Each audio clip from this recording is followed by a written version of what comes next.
Bayangkan saya ada 3 kad di hadapan saya. Salah satu kad ini mempunyai tanda X di belakang. Bagaimanakah saya boleh mengetahui kad yang mana satu mempunyai tanda X? Jawapan anda pastinya untuk buka kad satu demi satu dan lihat jika terdapat tanda X di belakang kad tersebut. Ya, jawapan itu betul. Dan ini sebenarnya adalah pernyataan yang serupa dengan pernyataan atau cara. Kita boleh tukarkan pernyataan kita kepada bentuk yang lebih serupa dengan pernyataan atau cara seperti berikut. Sekiranya kad yang disemak tiada tanda X, semak kad seterusnya. Ataupun dalam bahasa Inggeris, while the card I am looking at does not have X, check the next card. Sekarang, pernyataan kita kelihatan seperti kod pengaturcaraan. Pengaturcaraan banyak menggunakan kosakata yang biasa kita gunakan setiap hari. Daripada contoh kad tadi, kita boleh melihat bentuk gelung while dengan pernyataan bahasa Inggeris kita.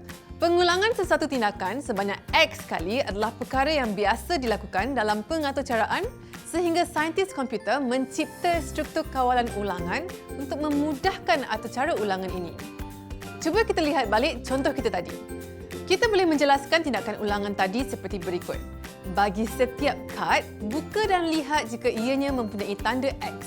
Ataupun dalam bahasa Inggeris, for each card, open and see if the card has X on it.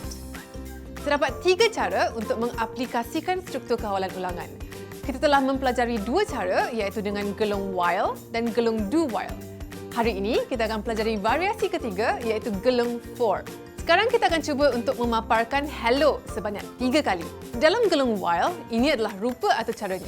Nampak mudah kan? Kita juga boleh melaksanakan tugas yang sama dengan gelung do while seperti yang ditunjukkan di sini.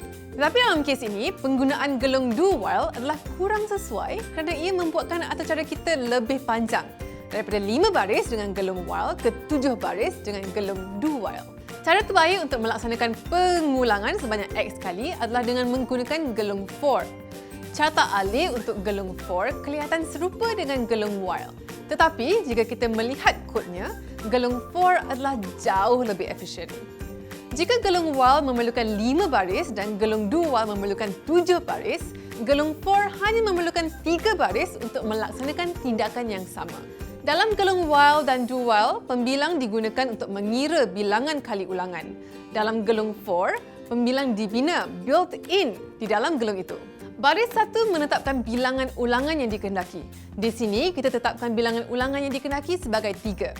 Baris 2 menghasilkan satu julat nombor yang mempunyai 3 nombor. Kita gunakan I sebagai pembilang dalam julat tersebut. Setiap kali tindakan berulang, bilang I akan bertambah dengan 1. Tindakan akan berulang sehingga bilangan ulangan yang dinyatakan iaitu nombor yang telah ditetapkan dalam pemboleh ubah ulangan tadi. Baris 3 adalah tindakan yang akan berulang. Tindakan ini akan berulang sebanyak X kali berdasarkan bilangan ulangan yang ditetapkan di baris 2. Perhatikan bahawa dalam gelung for, langkah kemas kini adalah terbina dalam struktur gelung. Inilah yang menjadikan gelung for pilihan terbaik untuk struktur kawalan yang memerlukan ulangan tindakan sebanyak X kali. Apa akan terjadi jika kita tukarkan tindakan dari print hello ke print I? Anda mungkin akan fikir komputer akan paparkan 1, 2, 3. Tapi ini tak akan berlaku. Komputer akan paparkan 0, 1, 2 kerana pengiraan komputer bermula dari 0. Walaupun ia tidak kira sehingga 3, tapi ia masih lagi paparkan 3 nombor iaitu ulangan sebanyak 3 kali. For merupakan struktur kawalan ulangan yang amat berkuasa dalam Python. Ianya bukan sahaja membenarkan kita untuk mengulangi sesuatu tindakan buat X kali, tetapi juga membenarkan kita memproses sesuatu senarai. Lihat contoh ini. Program ini akan mencetak setiap aksara dalam perkataan. Dalam erti kata lain, untuk setiap aksara dalam perkataan, kita menyuruh program untuk mencetak aksaranya. P-E-R-K-A-T-A-A-N. Hebat bukan? Ini juga bermakna kita boleh membuat beberapa perkara yang sangat hebat dengan gelung dan huruf seperti mengsongsangkan perkataan, menggantikan aksara dalam perkataan dan sebagainya. Mari kita imbas kembali apa yang telah kita pelajari hari ini. Kita telah belajar tentang gelung for dan bagaimana ia adalah gelung yang amat efisien.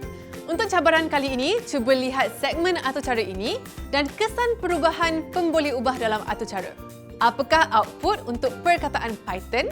Bagaimana pula dengan perkataan saya suka pengaturcaraan?